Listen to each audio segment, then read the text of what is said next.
Muy bien. Qué chévere. ¿Cuántos están ahí en Suracu? ¿Cuatro o cinco? ¿Cuáles los que están ahí en el aula? 5. Cinco.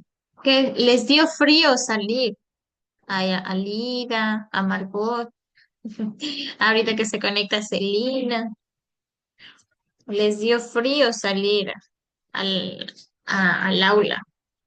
Acá también está haciendo un poquito de frío. A ver, entonces, déjenme ver, voy a compartirles ya pantalla. Muy bien. Modelos curriculares, tipos y características principales. Recuerda que estamos en metodología de la enseñanza y estamos viendo, claro, cómo nosotros podemos dar clases, qué maneras, qué herramientas, cómo podemos hacer que el aprendizaje de nuestros estudiantes sea mucho más factible y fácil para su comprensión. ¿Ok? Entonces, dentro del currículo, del marco curricular que nosotros tenemos, varios tipos de metodologías, de métodos que podemos aplicar para la educación. ¿Ok? Em, recordemos que tenemos seis elementos importantes, cinco elementos importantes del currículo, los que van dentro del plan de clase, ¿no? Objetivos, que son las destrezas, contenido, metodología, evaluación y los recursos, ¿sí? Entonces, cada uno de ellos debe ir direccionado al plan de clase, al plan de estudio que vamos a aplicar con nuestros estudiantes. Entonces, hoy vamos a ver o a recordar también cuáles son esos métodos que podemos aplicar. Recuerde que estos usted puede aplicar en su plan de clase. Usted ya mismo va a ir a hacer las prácticas, o algunos ya les habilitaron, ya les dieron el permiso, etcétera. Entonces, son estos los que usted debe aplicar, ¿ya? Recuerde que es el mismo contenido, puede que sea diferente formato, pero es el mismo contenido, ¿ya? Entonces, vamos a ver una definición general y vamos a revisar cuáles son los tipos de modelos curriculares, ¿listo?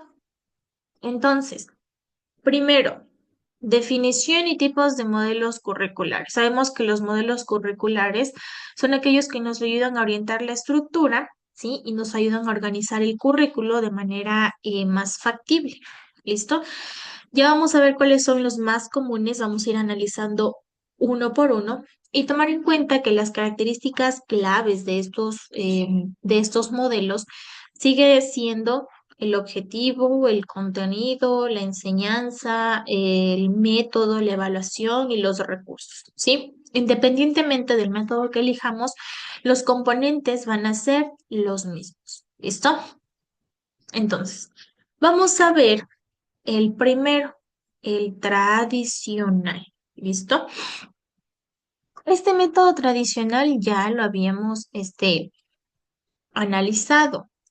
Ya lo habíamos en algunas otras clases mencionado para que usted tenga conocimiento. Entonces, ¿cuál es el enfoque? Simple transmisión de conocimientos y aprendizaje.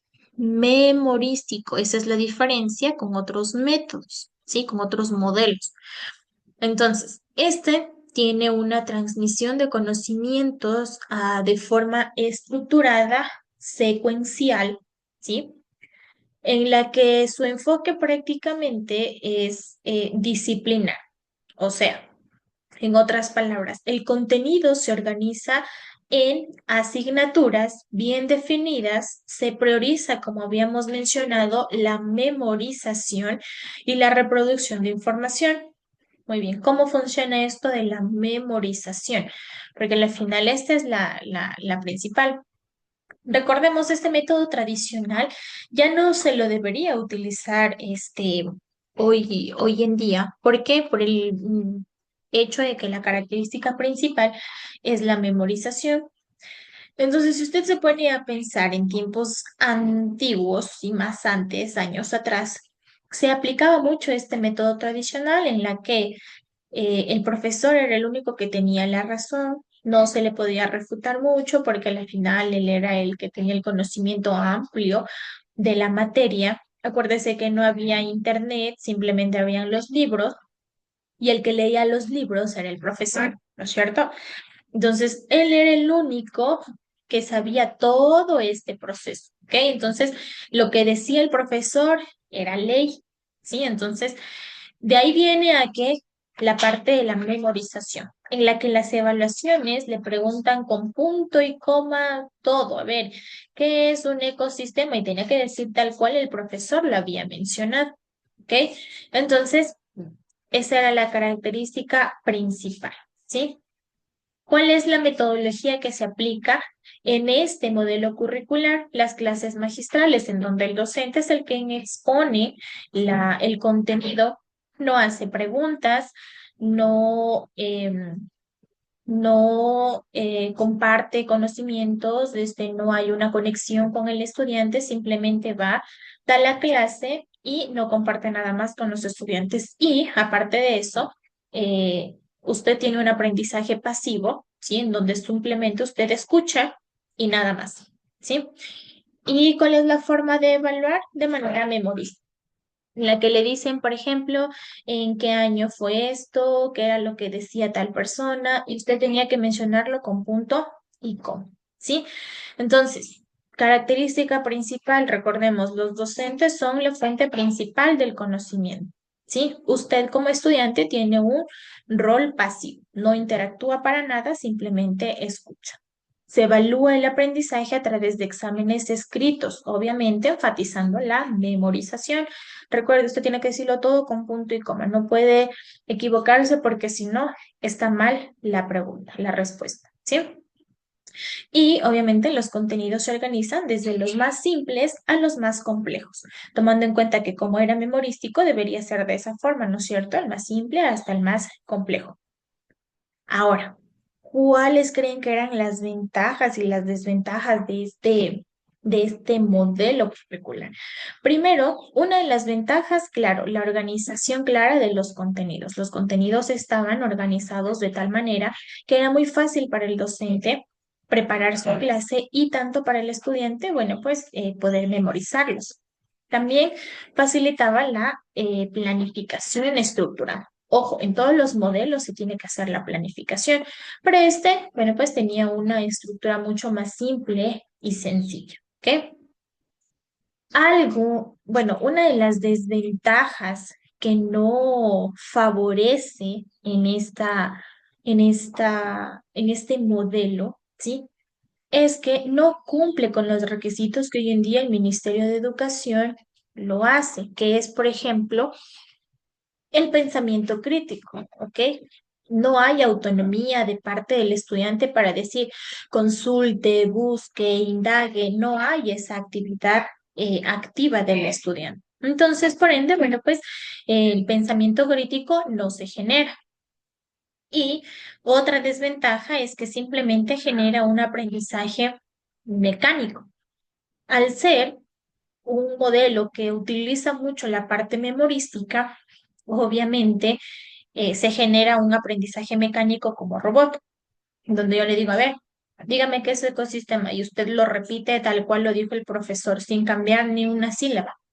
Entonces, es un aprendizaje mecánico en lugar de ser un aprendizaje en el que usted cree conciencia, en el que usted analice, en el que usted genere ese pensamiento crítico y diga, ah, sí, esto es así por tal razón, ¿ok? Entonces, miren que hay desventajas y algo impresionante es que hoy en día algunos profesores todavía siguen utilizando este modelo tradicional, ¿sí? En la que no permiten que usted genere su pensamiento crítico, que es lo más importante, que usted pueda indagar, que usted pueda preguntar, que usted pueda ver, que usted pueda solucionar, son cosas importantes dentro de el proceso educativo de hoy en día, ¿sí?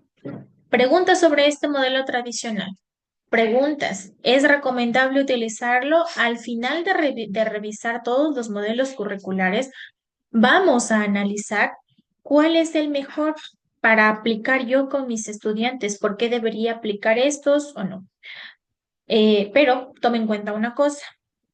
Cada modelo apareció por alguna razón y en su tiempo dieron buenos resultados. No es que no hay buenos resultados aplicando estos métodos, ¿sí? Cada uno apareció por alguna razón y han tenido resultados positivos. Pero vamos a ver hoy en día, sí, esos métodos siguen teniendo la misma validez eh, hoy en día, ¿sí? Porque recuerden, cada generación es diferente, ¿ok? Preguntas sobre este primer modelo, preguntas, dudas, todo claro sobre este primer modelo. Enfatizamos el aprendizaje memorístico, no hay pensamiento crítico.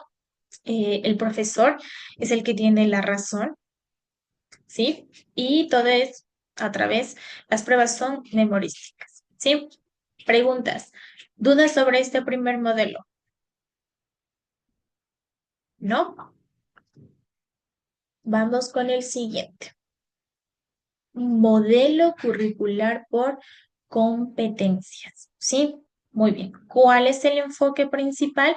El desarrollo integral, competencias cognitivas, procedimentales y actitudinales. Esto es lo principal. Entonces, ¿cuál es el objetivo general?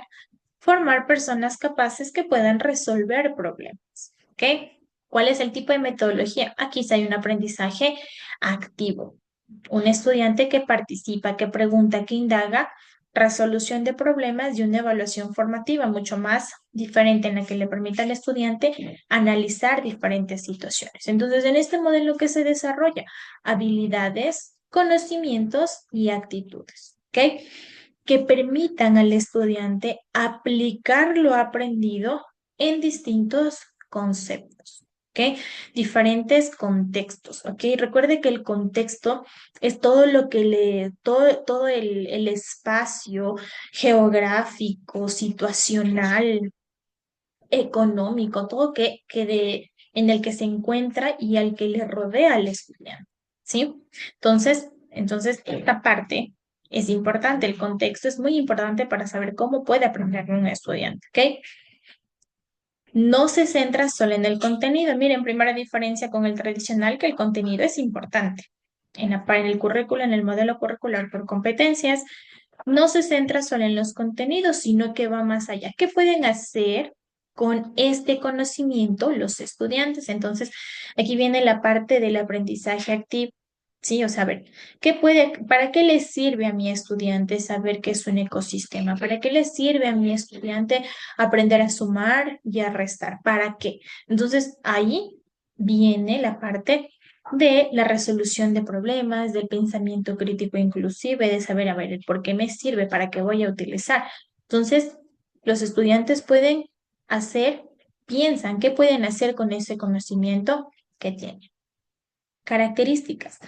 Obviamente importantes, se centran en el aprendizaje significativo. Ustedes ya saben qué es el aprendizaje significativo. ¿Qué era? ¿Alguien lo recuerda? Si no lo recuerda, que creo que no, le voy a explicar otra vez. El aprendizaje significativo es aquel aprendizaje que tiene un estudiante con conocimientos previos, ¿sí? O sea, él a través de la experiencia ya adquirió algo.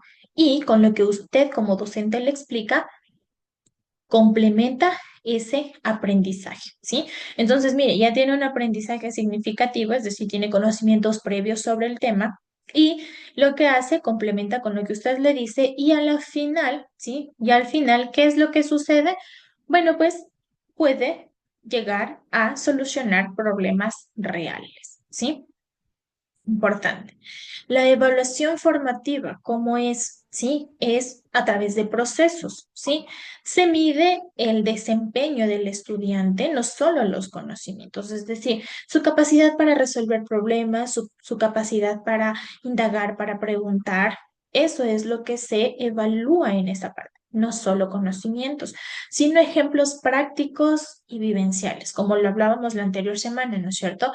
Ponerle casos reales, a ver qué pasa si Juanita se fue a la tienda y le dio $1 y compró algo de 25, ¿cuánto le debería dar la señora de vuelta?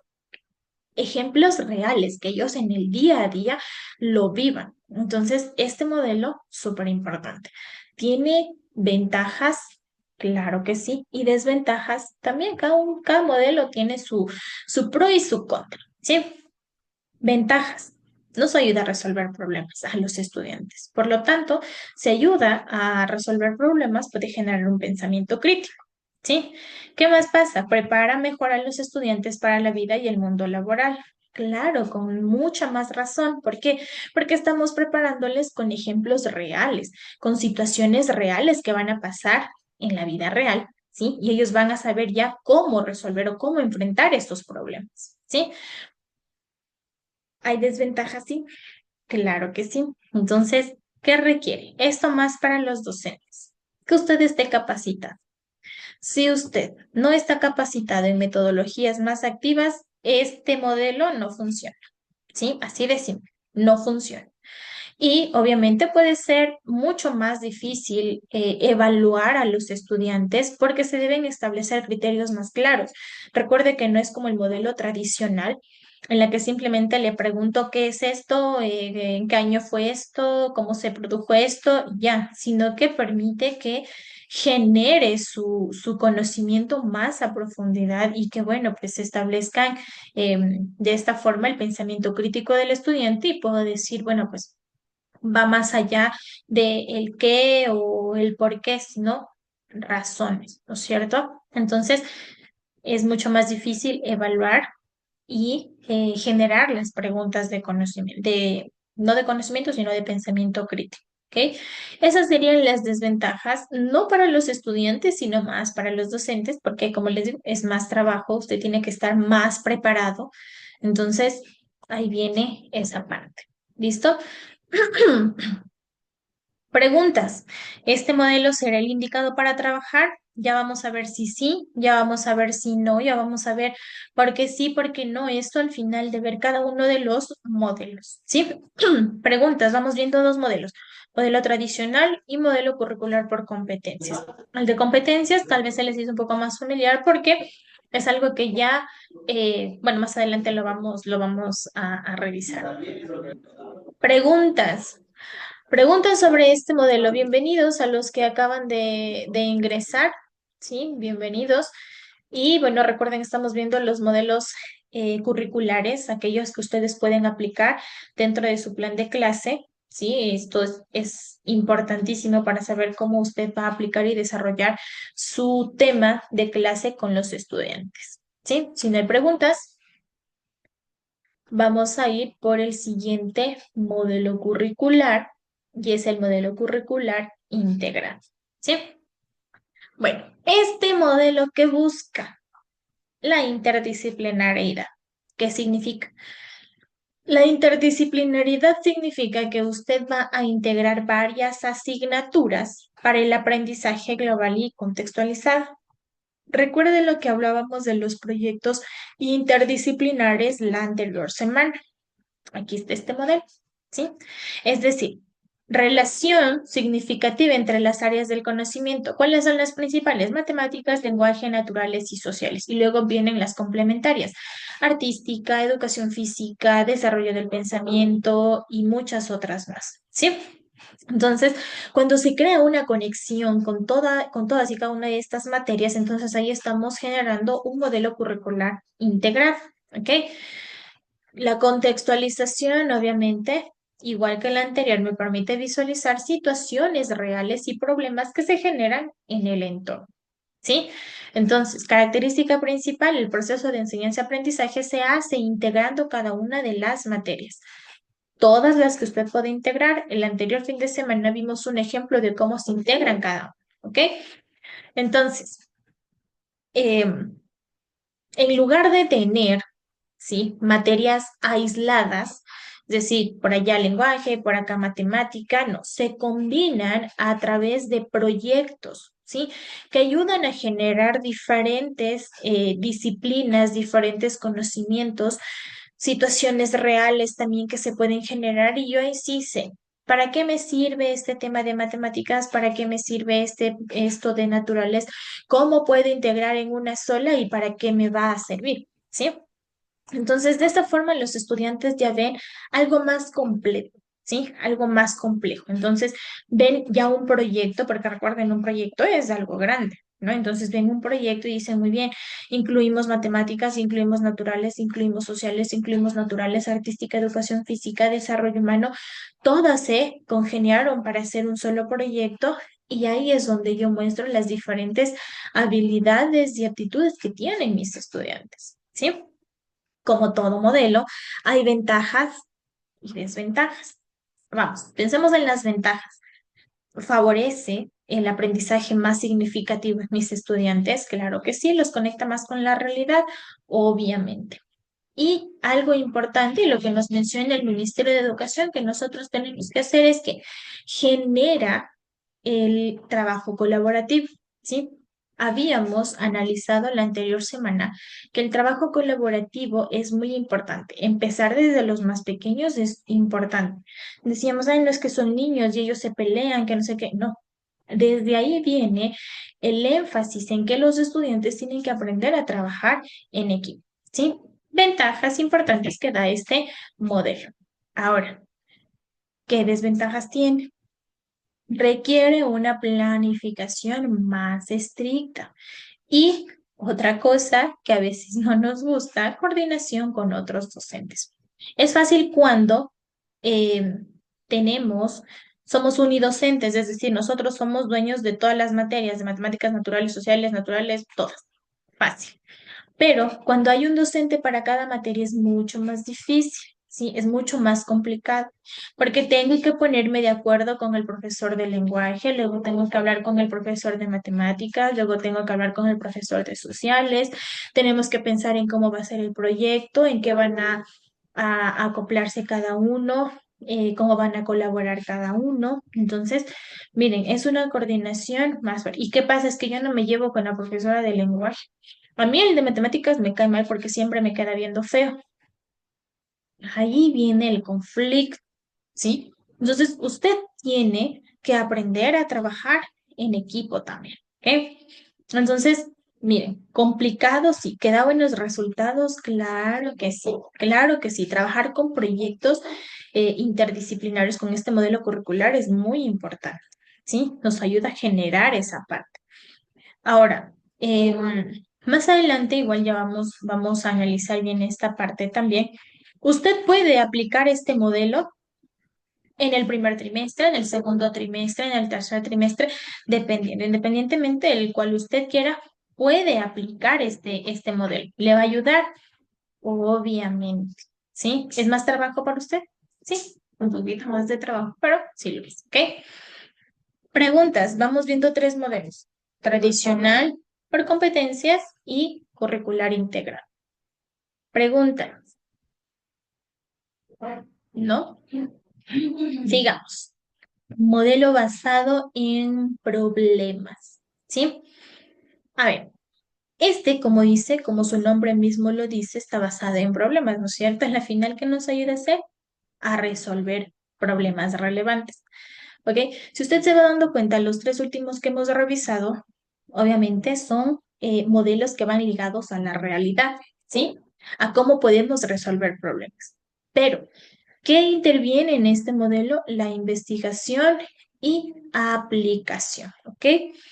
Es un poquito a veces complicado buscar los problemas reales y poder contextualizarlos, ¿sí? Porque en esta parte, bueno, pues no solo se presentan los contenidos de manera directa, sino que los estudiantes deben investigar, ¿sí? Deben buscar, deben poner soluciones guiadas, obviamente, por el docente. Acuérdese que, bueno, en este modelo que es basado en problemas, usted le da al estudiante el tema, le da al estudiante la situación y él tiene que investigar. Entonces, ¿qué está generando usted? El proceso de investigación, de buscar soluciones, de indagar, de saber dónde, de saber cómo, de saber por qué, en qué sitio voy a buscar, etcétera. ¿Sí? Obviamente, aquí su papel es ser un guía, nada más, ¿ok? Entonces, mire, características. Se trabaja con problemas que requieren diversas habilidades. Se fomenta mucho, y por eso este modelo es muy importante, se fomenta mucho el trabajo y el aprendizaje autónomo y la investigación. Investigación no quiere decir, pongo en Google qué es un ecosistema y me da la respuesta, copia y pega. Eso no es una investigación, ¿ok? Y si usted tiene metido eso en la cabeza, bueno, pues desde ahora ya sabe que eso no es investigación. Usted, su papel es facilitador. Su papel no es fuente de información. Pilas en esta parte. En el modelo basado en problemas, su papel no es la fuente de información. Profe, ¿qué es esto? Y le dan la respuesta. Profe, ¿qué es esto? Y le dan la respuesta. Profe, ¿cómo hago esto? Y le dan la respuesta. No. Su papel es facilitar el proceso de investigación de los estudiantes, darles las herramientas, los procesos, los materiales para que ellos puedan investigar. ¿Sí? Entonces, ¿qué ventajas estoy generando aquí? Desarrollar habilidades de investigación y más que nada el análisis crítico. ¿Sí? Estoy motivando a mis estudiantes también a que tengan un aprendizaje activo. ¿Ok? Ahora, ¿qué desventajas creen que tengan? Claro que sí. Podemos frustrar, sí, la autonomía de los estudiantes, porque en este caso, piense que el modelo, ¿sí? El modelo de trabajo, el modelo curricular, está basado en que el docente da la clase y el estudiante escucha. Por lo tanto, cuando se aplica este modelo, genera que el estudiante, permite que el estudiante trabaje más, genere su autonomía y pueda que el estudiante diga, ay, no, qué pereza hacer esto o lo haga mal. Muchas cosas pueden suscitar, ¿ok? Entonces, requiere más tiempo, requiere más recursos, requiere más preocupación, ¿sí? Entonces, mire, modelos que son prácticamente más activos, en la que usted guía, facilitador, pero ¿quién tiene que hacer más cosas? El estudiante. El estudiante es el que tiene que realizar, el que tiene que estar más activo, ¿sí? Todos los modelos que hemos visto hasta ahorita, a excepción del tradicional, permite o genera que el estudiante esté activo, ¿sí? Esté pendiente, participe, se desarrolle, ¿sí? Dentro del entorno. ¿Ok? Entonces, tome en cuenta este modelo. Y vemos el modelo constructivista, que claro, este modelo ya lo hemos analizado muchas veces, donde el estudiante es el protagonista, ¿sí? Eh, Obviamente, tomemos en cuenta, el modelo curricular está basado en la teoría de Piaget y Vygotsky. Si ustedes ya saben quiénes son, en psicología aprendieron esto. Entonces, ¿qué pasa? Este modelo sostiene que los estudiantes construyan em, su propio conocimiento, ¿sí? A través de muchos elementos que vamos a ver. Entonces, ¿de qué parte? Primero de las experiencias previas que tenga el estudiante. ¿Sí? De acuerdo al contexto en el que se encuentran, eso ya lo habíamos analizado, ¿ok? Su rol sigue siendo de facilitador, aquel docente que acompaña el proceso de construcción de conocimientos, ¿sí? No es similar a la recepción de conocimientos, sino un proceso activo. Miren, aparece otra vez más el aprendizaje significativo. Vinculo mis conocimientos previos con los conocimientos que estoy revisando en este momento. ¿Ok? Entonces, ¿qué se prioriza en este modelo constructivista? Actividades interactivas, colaborativas, que el docente es un guía, ¿sí? Un guía en el aprendizaje en función de las necesidades del estudiante. Pilas aquí, en función de las necesidades del estudiante. Entonces, puedo aplicar el modelo personalizado, ¿sí? Según las necesidades que tengan mis estudiantes. El anterior fin de semana habíamos dicho que yo puedo tener diversidad de estudiantes, ¿sí? Y tengo que aplicar mi modelo curricular, aplicar mi metodología según las necesidades que genere mi estudiante, ¿sí? Entonces, genero el aprender a aprender, ¿ok? ¿Qué ventajas tengo aplicando este modelo? Favorece el aprendizaje.